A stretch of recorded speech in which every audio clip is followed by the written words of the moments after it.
Eh, Memang kita harus akui ya, bahwa tujuan G20 itu murni ekonomi, pembangunan, kemudian pembangunan kesejahteraan, kemudian peredaan sekat-sekat ekonomi itu betul. Tapi kalau dalam kenyataan itu ada dua sisi mata uang gitu. Jadi kalau kita berbicara ekonomi, kita langsung juga berbicara politik dan keamanan. Jadi saya pikir antara mereka akan sangat kesulitan karena agendanya itu terlalu banyak. Agenda dalam urusan bilateral, regional, dan global yang melibatkan Amerika Serikat dan China itu sangat banyak, dan masing-masing sudah punya uh, evaluasi atau tingkat kepatuhan masing-masing. Misalnya kalau kita berbicara uji coba nuklir dari Korea Utara, misalnya seringkali kita mendengar istilah Taepodong itu terbang ke wilayah Jepang. Tentunya kan hal ini juga uh, kita harus berada pada dua buah posisi begitu. Jangan hanyalah melihat dari perspektif Amerika, janganlah hanya melihat dari perspektif China, tapi kita juga melihat dari bagaimana perspektif dari North Korea tersebut. Dan dalam struktur keamanan global, Korea itu berada di bawah perlindungan China. Jadi dengan Amerika Serikat menekan China itu diharapkan uji coba nuklir ini akan berkurang. Tapi pada saat yang sama, nuklir ini akan merupakan suatu faktor yang menjamin keamanan dari Korea Utara. Misalnya Korea Utara berpikir, Anda semua mengutuk saya dengan nuklir, tapi mengapa Anda tidak mengutuk negara-negara lain yang diam-diam memiliki senjata nuklir, negara-negara lain yang diam-diam melakukan penelitian mendalam soal nuklir?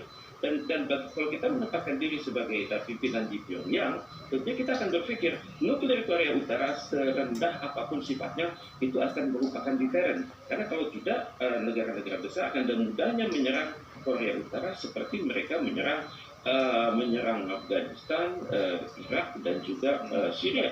Dan untuk itu saya pikir kalau mereka berbicara tentang satu isu saja, nuklir Korea ini bisa bermenit-menit. Kemudian kalau berbicara juga Laut Cina Selatan akan lama, kalau berbicara soal rantai pasok juga akan lama, tapi saya yakin ya, bahwa sebelum dialog KTT ini berlangsung, maka para elit di kedua negara, misalnya Wang Yi di belakang layar sudah lama berdialog dengan mitranya di State Department, kemudian kalangan Pentagon juga sudah lama berdialog dengan mitra mereka di Kementerian Luar Negeri Cina, dan saya pikir para pemimpin itu datang sudah dengan draft ya, dengan draft dari kesimpulan dari pertemuan bilateral ini. Karena ada hal tertentu yang hanya bisa dijawab oleh Biden, tapi pada saat yang sama hal-hal tersebut hendaknya disampaikan pada suatu momen yang sangat penting. Tentunya momen di Bali ini merupakan momen yang sangat penting bagi kedua negara untuk berbicara soal uji coba nuklir Korea, kemudian invasi Rusia ke Ukraina, kemudian berbicara soal Laut Cina Selatan, berbicara soal rantai pasok.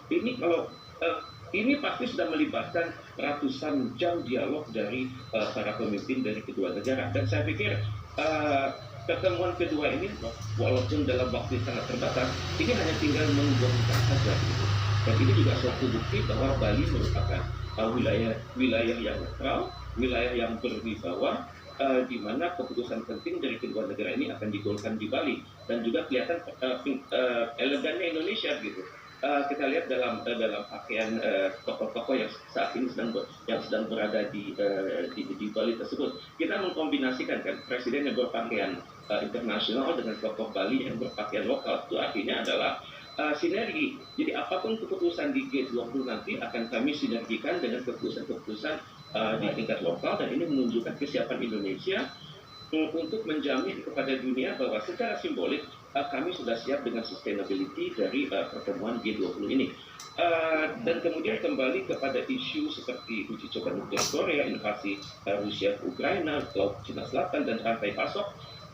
Uh, sam, se, Kalau nuklir Korea ini sejak 15 tahun terakhir tidak terselesaikan, kemudian rantai pasok ini sudah mulai terbuka sejak keberhasilan Indonesia, Presiden Indonesia berkunjung ke Ukraina dan juga ke Rusia. Kemudian Laut Cina Selatan, hal ini nanti mereka akan berbicara barangkali dengan kata kunci international law, tapi nanti dari itu masuk ke detail, tentunya akan ada kata kunci seperti code of conduct. Dan kalau sudah bicara code of conduct itu tentunya adalah ASEAN. Kemudian kalau mereka tidak akan berbicara soal AUKUS ataupun ada batasannya berarti yang tentunya sangat sensitif. Oke, baik Pak Reza, tahan dulu kita akan mengikuti informasi Menko